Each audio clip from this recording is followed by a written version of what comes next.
Class 9th। आज science में matter in our surroundings में हम कन्वर्जन पढ़ते हैं सॉलिड, लिक्विड और गैस का। कन्वर्जन मतलब किसी भी एक मैटर के एक स्टेट से दूसरे मैटर के दूसरे स्टेट में हम कन्वर्ट करने को ही कन्वर्जन ऑफ मैटर कहते हैं। अब आप जानते हैं कि सॉलिड से आप हमेशा लिक्विड, लिक्विड से गैस या गैस से वापस सॉलिड और उनको लिक्विड में कन्वर्ट कर सकते हैं। ठीक है, जब आप सॉलिड से लिक्विड में और लिक्विड से गैस में करते हैं तो ये एक पॉइंट्स पे काम करते हैं, एक टेम्परेचर, एक कांस्टेंट टेम्परेचर पे काम करते हैं, जिनको उनका मेल्टिंग या बॉइलिंग पॉइंट कहते हैं। ठीक है, मेल्टिंग पॉइंट, आप जब सॉलिड यानी आइस अगर है, बर्फ़ है, अगर आप उसको लिक्विड फॉर्म में लाना चाहेंगे, पानी के फॉर्म में, तब आप क्या कहेंगे कि हमने उसको मेल्ट किया। ठीक है, तो उसे आपने उसका मेल्टिंग पॉइंट कहा। फिर अब उस लिक्विड को अगर आप गैस में कन्वर्ट करना चाहते हैं तो आप क्या करेंगे, उसको बॉयल करते हैं, यानी वो वेपर में चेंज होती है, गैस फॉर्म में आती है, तब आप क्या कहते हैं, वो उसका बॉइलिंग पॉइंट है। ठीक, तो अभी हम समझते हैं कि मेल्टिंग पॉइंट क्या होता है।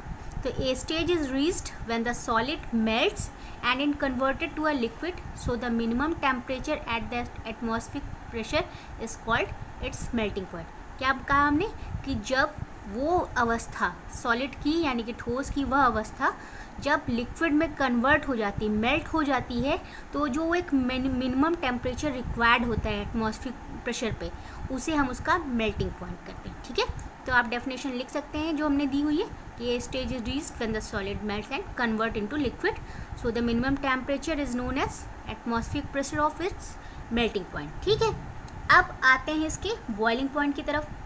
बॉइलिंग पॉइंट को अभी आपने एक सिंपल भाषा में समझा, जब लिक्विड से आप गैस में कन्वर्ट करते हैं। ठीक है, यानी कि अगर आप पानी को बॉयल करके अगर आप गैस से स्टेज पहुंचाना चाहते हैं, तब आप क्या करते हैं, उसको बॉयल करते रहे, लगातार बॉयल करते रहते हैं, तो भाप उड़ती है, वो वाष्पीकरण होता है उसका, वो उस वाष्पीकरण की प्रक्रिया जो होती है वो ही उसको गैस में कन्वर्ट करने की प्रोसेस होती है। ठीक, अब उसको आप क्या कर सकते हो, उसके लिए भी आपको यही लिखना है कि ये stage when the liquid convert into vapour with the highest temperature is called boiling point. जो हाईएस्ट टेम्परेचर होगा वो आपका बॉइलिंग पॉइंट हुआ, और जो मिनिमम टेम्परेचर था आपका एटमॉस्फेरिक प्रेशर पे, वो आपका मेल्टिंग पॉइंट था। ठीक, अच्छा, ये बात तो थी आपकी मेल्टिंग पॉइंट और बॉइलिंग पॉइंट की। अब आपको क्या कहते हैं कि how to convert temperature to the Celsius from Kelvin and vice versa. आपके कोर्स में, आपके एग्जाम्स में जब कन्वर्जन आएगा टेम्परेचर का, तब आपको इस तरह के फॉर्मूले अप्लाई करने के लिए मिलेंगे क्वेश्चंस में। तो आपको सेल्सियस से केल्विन और केल्विन से सेल्सियस के फॉर्मूले वाले बेस्ड क्वेश्चंस आपके एग्जाम्स में आएंगे। तो आपको एक सिंपल सा फॉर्मूला याद कर लेना है कि जब आप केल्विन में चेंज करते हो तो K is equal to C plus 273.15, ये आपको एक फॉर्मूला अप्लाई करना पड़ता है। ठीक है, सेल्सियस में कन्वर्ट करना होगा, यानी कि C आपको निकालना होगा, तब आप क्या करेंगे, आपको जो K यानी कि जो वैल्यू मिली रहेगी उसमें से आपको 273.15 जो है आपको माइनस कर देना होगा। यानी आपको जब केल्विन में कन्वर्ट करना है तब आप सेल्सियस के टेम्परेचर में 273.15 ऐड करिएगा, और जब आपको सेल्सियस निकालना हो तो आप केल्विन के टेम्परेचर में 273.15 आप माइनस कर दीजिएगा। जब आप क्वेश्चन सॉल्व करेंगे तो आपको ये बहुत ईजिली अभी समझ में आएगा। ठीक है, आते हैं नेक्स्ट क्वेश्चन की तरफ। What is evaporation. एवोपोरेशन की क्या क्या होती है। सिंपली आप जानते हैं कि आप जब बाहर धूप में कपड़े या हवा में कपड़े सुखाते हैं तो आप वो जो प्रोसेस होती है, यानी एवोपोरेट, आपका जो पानी होता है वो एवोपोरेट हो जाता है, वेपर के रूप में कन्वर्ट हो जाता है, उसी प्रोसेस को आप कहते हैं एवोपोरेशन। ठीक है, in the case of liquid a small fraction of particles at the surface having high kinetic energy able to break force of attraction and gets convert into vapor is called evaporation। ठीक है, ये एक आपको definition मिल गई कि evaporation क्या है। आप समझ लीजिए क्या है। जब आपका लिक्विड जो होता है, आपको पता है कि जब हम किसी भी चीज़ में टेम्परेचर बढ़ाते हैं तो उसकी काइनेटिक एनर्जी बढ़ती है।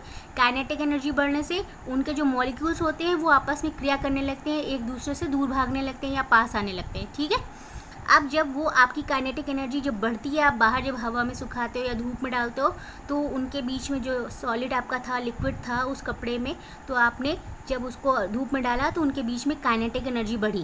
काइनेटिक एनर्जी बढ़ने के कारण से उनका जो फोर्स ऑफ अट्रैक्शन था वो टूट गया, और वो वेपन में कन्वर्ट हो गए। इसी तरह से जब आप पानी को बॉईल करते हो तो क्या करते हो, उसका टेम्परेचर बढ़ाते हो, उसकी काइनेटिक एनर्जी बढ़ाते हैं आप।